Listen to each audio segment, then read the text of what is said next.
तो कर्नल कीर्ति Sharma, good afternoon और एक बार फिर स्वागत है मेरे चैनल पे आपका। और आज बात करेंगे, पूरे देश में एक्चुअली एक ही बात हो रही है आजकल, एनफोर्समेंट डायरेक्टरेट की और सीबीआई की।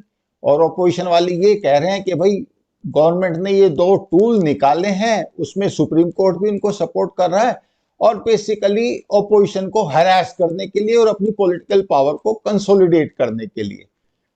अब ईडी और सीबीआई पहले से ही सभी गवर्नमेंट्स के पास ये टूल अवेलेबल थे और पहले जब ये लोग ऑपोजिशन में थे तो ये भी यही बात करते थे। तो मेरा एक्चुअली आपसे एक सवाल है और बड़ा ये क्रिटिकल सवाल है। पॉलिटिकल पार्टीज के बीच में डिफरेंट लेयर्स होते हैं। कुछ लीडर्स होते हैं, कुछ फॉलोअर्स होते हैं, बीच में कुछ ब्रोकर्स होते हैं, सोशल लेवल पे भी ये लोग काम करते हैं और इनके बीच में एक अंडरस्टैंडिंग होती थी। अब तो ऐसा लग रहा है कि वो अंडरस्टैंडिंग चली गई फॉर द टाइम बीइंग। तो वो अंडरस्टैंडिंग क्या थी कि जहां तक करप्शन के या मनी लॉन्ड्रिंग के मामले हैं, जो पॉलिटिकल पार्टी जो है वो एक दूसरे के जो टॉप लीडरशिप के एटलीस्ट उनके अगेंस्ट में नहीं जाती थी। You scratch my back, I scratch your back. तो अब ऐसा क्या हुआ कि सडनली अब मैं ये भी नहीं कह सकता है कि सडनली हुआ ये, it has been going on for quite a bit of time. But Modi ji ने ऐसा लगता है कि ये जो टैसिट अंडरस्टैंडिंग है इसको कहीं हिला दिया और जिसकी वजह से जो सीबीआई और एनफोर्समेंट डायरेक्टरेट हैं वो एकदम सॉलिडली एक्टिव हो गए और ऑपोजिशन पार्टीज को टारगेट कर रहे हैं specifically. Is that true? Your opening comment on this. Good morning, sir. I am thankful to you for having me on your channel again, sir. Sir, Modi ने ये जो आप बोल रहे हो कि ये एक अनलिखित जो एक दूसरे के साथ समझौता होता था पॉलिटिकल पार्टीज का कि जो है हम आपके करप्शन को नहीं छेड़ेंगे, आप हमारे करप्शन को नहीं छेड़ोगे, ये इसलिए होता था क्योंकि पहले के समय में ज्यादातर पॉलिटिकल पार्टीज करप्शन कर रही थी और खुल के करप्शन कर रही थी, बेशर्मी से करप्शन कर रही थी। अगर आप मोदी को देखो तो मोदी 14 साल गुजरात का मुख्यमंत्री रहा और अभी 8 साल से वो भारत के प्रधानमंत्री हैं। इस 22 साल के अंतर्गत आप एक भी पैसे का एलिगेशन का करप्शन उनके ऊपर टिकता हुआ नहीं देखते हो। मोदी ने इंश्योर किया कि ना तो केंद्र सरकार में ना ही किसी बीजेपी शासित राज्य में एक भी करप्शन टेंटेड व्यक्ति मंत्री होगा। आप देखो, मोदी ने इंश्योर किया कि जो ऑर्गेनाइजेशनल ट्री है या तो केंद्र में या बीजेपी शासित प्रदेशों में एक भी करप्शन टेंटेड व्यक्ति उस ऑर्गेनाइजेशन ट्री का पार्ट नहीं है। ऐसा नहीं है कि करप्शन टेंटेड व्यक्ति बीजेपी में नहीं है, but at least they are not being ministers और they are not being given any post in the organisation tree. It is a huge in Indian context where 99% people are corrupt, some are lesser degree correct, some are more degree correct. So जब मोदी के पास अपना कोई corruption छिपाने के लिए नहीं है, उसके पास अपने सरकार के मंत्रियों का करप्शन छिपाने की जरूरत नहीं है, तो वो क्यों ना जो जिन लोगों ने भारत की संपत्ति को लूटा है दोनों हाथों से, उनको क्यों ना पकड़ा जाए। और मैं ये कहता हूं ये एक बहुत ही अच्छा सिस्टम सेट करके जा रहा है मोदी। आज मोदी जो है इस सिस्टम से अपने विपक्षियों को टारगेट कर रहा है, जो कि कांग्रेस के हो सकते हैं, टीएमसी के हो सकते हैं, किसी भी एनसीपी के हो सकते हैं, आपके हो सकते हैं। तो मोदी हमेशा के लिए तो पावर में रहने वाला है नहीं। कल को कांग्रेस की सरकार बन सकती है या किसी और विपक्षी दलों की सरकार बन सकती है। जब उनकी सरकार बनेगी उनके पास एक प्रेसिडेंस होगा कि भाई कैसे जो पार्टियों के बंदे जो करप्शन कर रहे थे उनको टारगेट किया जाए। जो इनकी डिमांड है कि ईडी की पावर कम की जाए, क्यों कम की जाए? अगर आप देखो, कोई दिन का अखबार ऐसा नहीं होता जिसमें ईडी ने कहीं ना कहीं से एक बड़े अमाउंट की रिकवरी नहीं की होती है। परसों का मैं अखबार देख रहा था, एक बिजनेसमैन गुजरात टेक्सटाइल के ऊपर उन्होंने छापा मारा, 25 करोड़ कैश पकड़े और 20 करोड़ का गोल्ड एंड ज्वेलरी पकड़ी। आज तमिलनाडु में करीब 40 जगहों पे ईडी छापा मार रही है। तो ईडी एक ऐसी एजेंसी है जो अपना काम जिम्मेदारी से और अच्छी तरह से कर रही है। तो विपक्षी दल उसको क्यों कमजोर करना चाहते हैं? क्या विपक्षी दल ये चाहते हैं कि भारत में जो लूट खसोट और करप्शन का धंधा है वो ऐसे ही चलता रहे अनअबेटेड? क्या ये उनकी मंशा है? और जो व्यक्ति कांग्रेस का इसमें सपोर्ट करते हैं। मैं उनसे आश्चर्य में रहता हूं कि पढ़े लिखे लोग भी ये नहीं समझ पाते कि भाई आप एक बेईमान के सपोर्ट में क्यों खड़े हुए।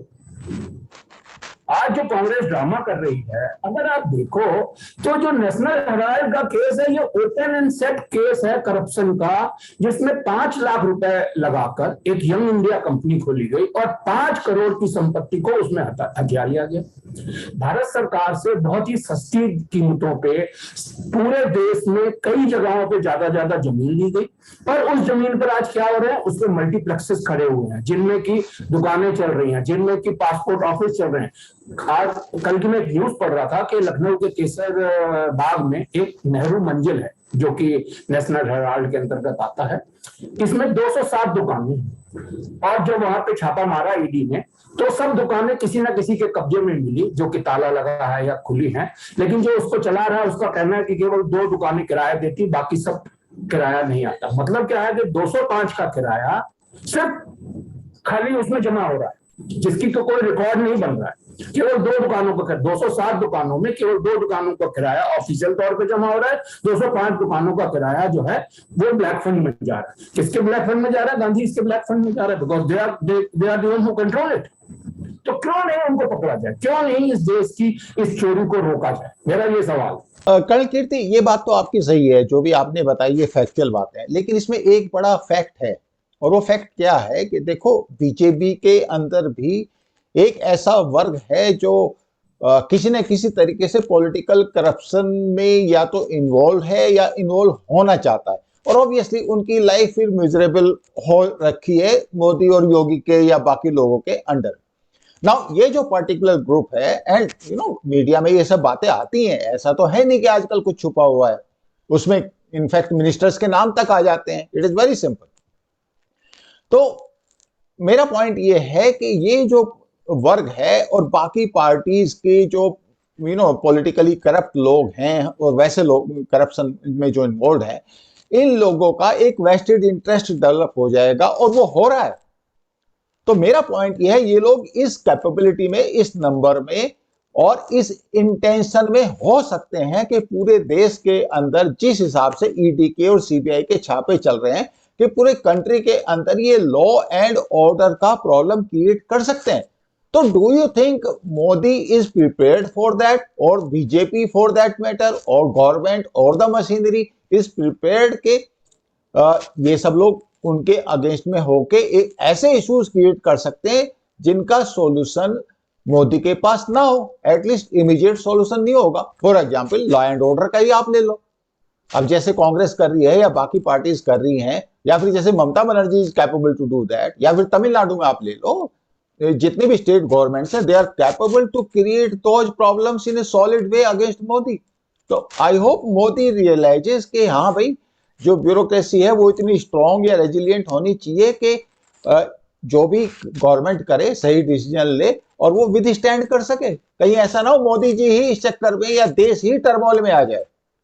सर मैं इसका 2 पार्ट में आपका जवाब दूंगा। सर पहली बात आपने बोली कि जो बीजेपी के अंदर भी करप्ट व्यक्ति हैं, अगर आप देखो सर, जब से मोदी पावर में आया है, 2 मंत्रियों के खिलाफ करप्शन के एलिगेशंस आए। एक महाराष्ट्र के रेवेन्यू मिनिस्टर थे एकनाथ खड़गे, जिनके पास करप्शन के ऊपर था कि उन्होंने जमीन गलत तरीके से अपने नाम कर ली। मोदी ने इंश्योर किया कि उनको पार्टी से हटाया जाए, उसके मंत्री पद से उनको इस्तीफा दिलाया जाए। उसके बाद जो राज्यसभा के लिए नॉमिनेशन थे, उसमें महाराष्ट्र सरकार की ओर से उसकी बेटी का नाम आया, जो कि केंद्रीय सरकार ने माना नहीं।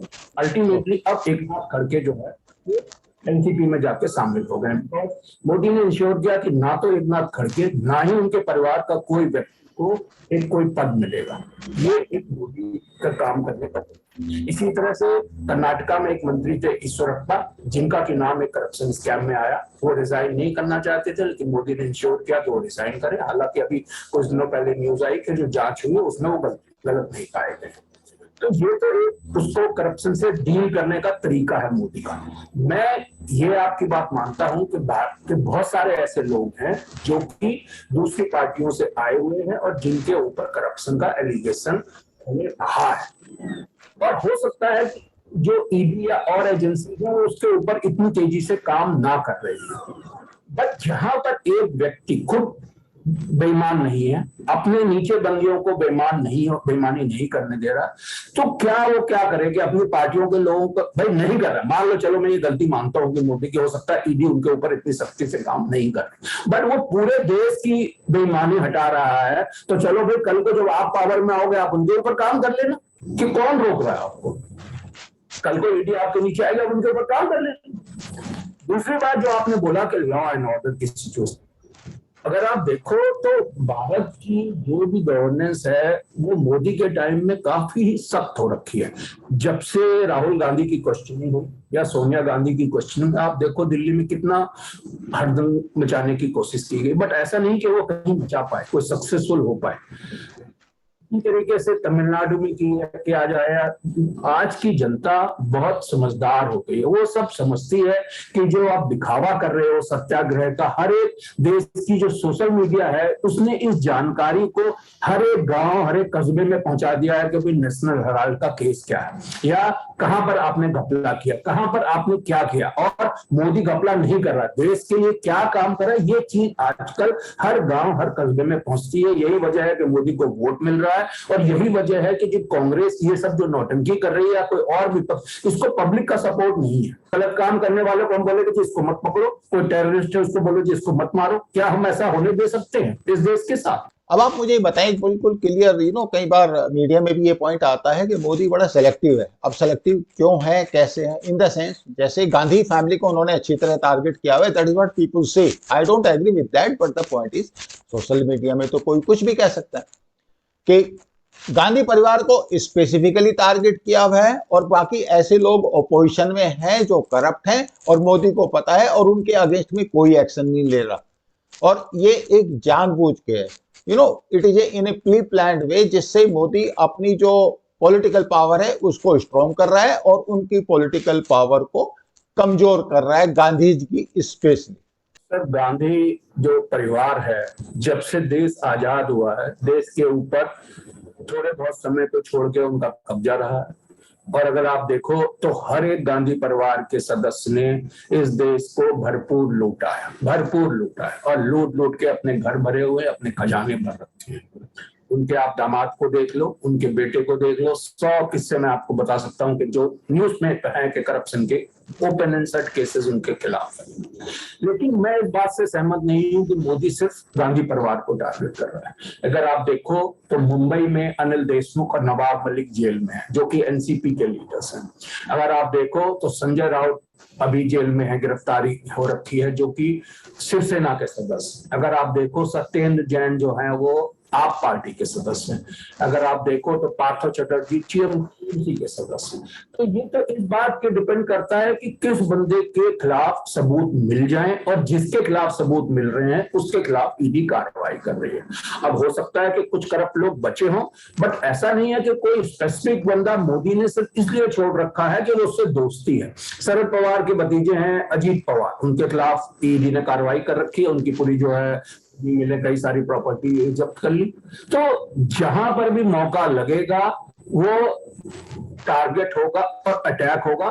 लेकिन अगर आप देखो भारत इतना बड़ा देश है और ईडी के पास इतने लोग नहीं है तो हर एक करप्शन के केस को इमीडिएटली पकड़ सकते। हर एक करप्शन के केस को सॉल्व करने में टाइम लगता है। इसमें बहुत सारे जो इकोनॉमिक ऑफेंस होते हैं बड़े लेयरिंग के साथ किए जाते हैं, और उस लेयर को लेयर बाय लेयर ढूंढना छांटना इतना आसान काम नहीं होता है, लेकिन वो किया जा रहा है और होना चाहिए। मैं तो कहता हूं गांधी परिवार को टारगेट करना चाहिए मोदी को, जिससे कि देश के बाकी नेताओं को एक सबक मिले कि अगर आप बेईमानी करोगे तो आप बच नहीं सकते, चाहे आप कितने ही बड़े परिवार से क्यों ना हो, चाहे आप कितने ही बड़े दल से क्यों ना हो, चाहे आपने कितनी ही बड़ी पोस्ट क्यों ना ली हो, अगर आप करप्शन करोगे तो आप बचोगे। ये एक सबक जाना भारत के सभी दलों के राजनीतिक नेताओं के लिए बहुत जरूरी है। अच्छा, एक पॉइंट एक्चुअली आज मैं पढ़ रहा था, तो देयर इज ए जेंटलमैन, बड़ा फेमस राइटर है, प्रताप भानु मेहता। तो उनका एक इंडियन एक्सप्रेस में शायद ये आर्टिकल आज ही है, और उन्होंने कहा कि आज तक जो पॉलिटिशियंस के अगेंस्ट में एक्चुअली एक्शन नहीं होता था, उसका एक सबसे बड़ा रीजन ये था, एक तो इंटरनल इनका जो अलाइनमेंट था जो मोदी ने भी तोड़ दिया। दूसरा ये था कि अगर आप किसी के अगेंस्ट में भी एक्शन लो तो बेसिकली आप उसकी पॉलिटिकल बेस को कंसोलिडेट कर देते हो। फॉर एग्जाम्पल किसी को आप अरेस्ट कर लो तो ऐसी सिंपैथी वेव जो है वो आ जाएगी, and that is what actually Gandhi family is trying to generate. अब ये बात बिल्कुल सही लगती है, क्योंकि अगर आप देखो करप्शन केसेस किस किस के अगेंस्ट में, जैसे लालू फैमिली ले लो आप, या मायावती ले लो, या मुलायम सिंह यादव ले लो, या ममता ले लो, कोई भी आप ले लो, तमिलनाडु वालों को ले लो, इतने करप्शन केसेस, मगर उनका पॉलिटिकल बेस तो कम नहीं हुआ। और इनफैक्ट एक बार आप जेल पहुंच गए, ये गारंटी है कि आप अगला इलेक्शन जरूर जीत जाओगे। अभी तक का ये जनरल रिकॉर्ड है। तो आपको नहीं लगता कि मोदी एक्चुअली उनकी पॉपुलैरिटी को बढ़ा रहा है एक तरीके से? Is not that a very viable political risk? आप देखो, जो आप सिनारियो बता रहे हो ये पहले के समय में होता रहा है भारत में। उसकी मेन वजह ये थी कि उस समय जो राजनीतिक दल पावर में होते थे वो खुद भी करप्शन में लिप्त होते थे, वो देश के लिए बहुत अच्छे काम नहीं कर रहे थे, इसलिए वो जो सिंपैथी वेव थी वो वोट्स को उनके खिलाफ, उनको हारने पे मजबूर कर, बिकॉज उनके खुद के खिलाफ करप्शन के एलिगेशन होते थे। आज की तारीख में अगर आप देखो तो मोदी के खिलाफ एक भी करप्शन का एलिगेशन नहीं है। आप मोदी के काम देखो, मतलब जिस लेवल पे, अभी मैं किसी की पोस्ट पढ़ रहा था कि मोदी ने बोला था कि 2022 तक सबको घर दे देगा, तो उसने 2 स्कीम चलाई, एक पीएम आवास योजना ग्रामीण और पीएम आवास योजना अर्बन। ग्रामीण योजना में 1,75,00,000 घर अभी तक दिए जा चुके हैं, अर्बन योजना में 46 लाख घर दिए जा चुके हैं, मतलब कि 2,20,00,000 लोगों को घर दिए जा चुके हैं। भारत में क्या कभी ऐसा हुआ कि गरीब लोगों को इतने घर दिए? कभी ऐसा हुआ क्या? उसने करीब 50 करोड़ लोगों के जनधन खाते खोल दिए। जनधन खाता खोलना जरूरी नहीं, इंपॉर्टेंट क्या है कि जो उनकी सब्सिडी का पैसा है या जो मनरेगा का पैसा है वो सीधा उनके खाते में जाने लगा। आप रोज देखो, जो हर एक विलेज को कनेक्ट करने के लिए एक ग्रामीण रोड योजना नाम से चला रखी है, उसमें ज्यादातर गांव में रोड बन रही है। इसी तरीके से अभी इंटरनेट कनेक्शन पहुंचाने के लिए गांव गांव तक एक केबल बिछाने के लिए सरकार ने पैसा दिया है, अभी इसको बीएसएनएल को पैसा दिया। तो मोदी क्या है कि हर एक तबके के छोटे से छोटे व्यक्ति तक जो सरकार के फायदे हैं वो पहुंचाने की कोशिश कर रहा है। इवन मैं कहता हूं वाजपेयी जी बीजेपी के थे और बहुत ही अच्छे व्यक्ति थे, लेकिन वो कभी काम में इतना सिंसियरिटी नहीं थी जो मोदी जिस तरीके से काम करता है उसका आज तक की भारत की हिस्ट्री में कोई मैच नहीं है। ओके, तो आपका कहना यह है कि ये जो एंटी करप्शन की मुहिम चल रही है मोदी के द्वारा, और मोस्टली जो ओपोजिशन पार्टीज के जो लीडर्स हैं वो अफेक्टेड हैं, लेकिन ये तो एक फैक्ट है कि जो पॉलिटिकल लीडर्स हैं एज ए क्लास जनरली किसी न किसी लेवल पे करप्शन में वो इन्वॉल्व रहते हैं। शायद वो तरीका ही वो हो गया, वही सोशल एक्सेप्टेंस भी है। अब ऑब्वियसली पब्लिक को भी अपने आप को चेंज करना पड़ेगा। तो ये तो चलो मैं आपकी बात मान लेता हूं कि वेंडेटा नहीं, बेसिकली ये क्लींजिंग मोदी जी कर रहे हैं कि over a period of time, जो बाकी लोग कह रहे हैं मोदी ऑटोक्रेसी की तरफ या पॉलिटिकल ऑटोक्रेसी की तरफ तो नहीं जा रहा थ्रू इंस्टीट्यूशंस लाइक सीबीआई और ईडी डायरेक्टरेट, क्योंकि ये जो इंस्टीट्यूशंस हैं इनकी भी आप ये नहीं कह सकते कि इनकी क्रेडिबिलिटी बहुत 90% एंड अबोव है। इनफैक्ट ऐसी क्रेडिबिलिटी पहले कभी इस तरह की रिकॉर्डिंग में नहीं आई। तो जब आप करप्ट इंस्टीट्यूशंस को, even if they are partially corrupt institutions को एक पर्पज के लिए यूज करते हो, even if the purpose is genuine, anti corruption very मतलब पॉजिटिव एक पर्पज है ये, उसके बावजूद भी कहीं ना कहीं सिस्टम में एक खामी रह जाती है।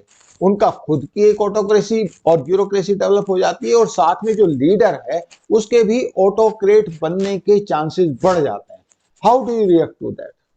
सर, अगर आप देखो भारत की हिस्ट्री को देखो तो जो भारत के जितने भी इंस्टीट्यूशंस हैं, जैसे सीबीआई है, ईडी है, पुलिस है, ये हमेशा से सरकार के कहने में काम करते आए हैं। कौन भूल सकता है सीबीआई को जब सुप्रीम कोर्ट ने केज्ड पैरेट कहा था? कौन भूल सकता है बात को? सीबीआई, सुप्रीम कोर्ट के क्लियर आदेश थे कि जो कोल स्कैम में सीबीआई की रिपोर्ट है वो किसी के साथ शेयर ना की जाए, लेकिन उस रिपोर्ट को लॉ मिनिस्टर, केंद्रीय लॉ मिनिस्टर के ऑफिस में पीएमओ के जॉइंट सेक्रेटरी थे और लॉ मिनिस्टर थे, उन्होंने उस रिपोर्ट को अमेंड किया, अपने हिसाब से उसको बनाया और सबमिट किया। जब कोर्ट ने सीबीआई डायरेक्टर से इसके बारे में पूछा तो उसने एक एफिडेविट में ये बात एक्सेप्ट की कि हाँ ऐसा हुआ था। तो ये कहना कि मोदी कर रहा है वो जस्टिफाइबल नहीं। और ये किस लिए हो रहा था? उस समय के प्रधानमंत्री को बचाने के लिए, किसी नेक काम के लिए नहीं हो रहा था। उस समय के प्रधानमंत्री को करप्शन के केस से बचाने के लिए हो रहा था, क्योंकि जो मनमोहन सिंह जी थे वो कोल मिनिस्टर थे, तो उस समय गलत काम के लिए इनका इस्तेमाल हो रहा था। आज की तारीख में कोई गलत काम, कोई बताए ना कि भाई क्या गलत काम हो रहा है। जो बंदे जिनको पकड़ा गया, क्या किसी भी बंदे को कोर्ट से राहत मिल गई? क्या किसी भी बंदे को कोर्ट से बेल मिल गई? अगर कोर्ट ने बेल नहीं दी तो क्या इसका मतलब है? इसका मतलब यही है कि वो बंदा लिप्त था उस चीज में। अब तो जब अगर आप खाओगे और फिर ये भी एक्सपेक्ट करोगे कि पुलिस और सीबीआई और ईडी आपको पकड़े नहीं, तो वो कैसे संभव? वो किस देश की डेमोक्रेसी में लिखा हुआ है कि आप किसी व्यक्ति को इतना अधिकार दे दो कि चाहे कितनी भी बेईमानी करे और उनको पकड़ा ना जाए, और जब पकड़े तो वो सड़क पे आके बोले कि मैं तो सत्याग्रह कर रहा हूं। कोई चोर, लुटेरे और डकैत भी सत्याग्रह करते हैं क्या? Big point. कर्नल कीर्ति, एक चीज तो बिल्कुल क्लियर है कि जो ये पॉलिटिकल पार्टीज के बीच में जो ये अंडरस्टैंडिंग चल रही थी आपस में एक दूसरे की बैक को स्क्रैच करने की, ये मोदी ने तोड़ के काफी अच्छा किया और ये पब्लिक के लिए एक्चुअली बहुत अच्छा है। करप्शन का लेवल ऑटोमेटिकली कम होगा और इसमें एडवांटेज क्या होगा कि पब्लिक विल बी बेनिफिटेड। जो चोरी और जो सीना चोरी हो रही है, इसका जो ट्रेंड है ये खत्म हो जाएगा। I hope you enjoyed this conversation with Colonel Kirti Sharma. Please like, share and subscribe. I will see you in next video. Thank you so much.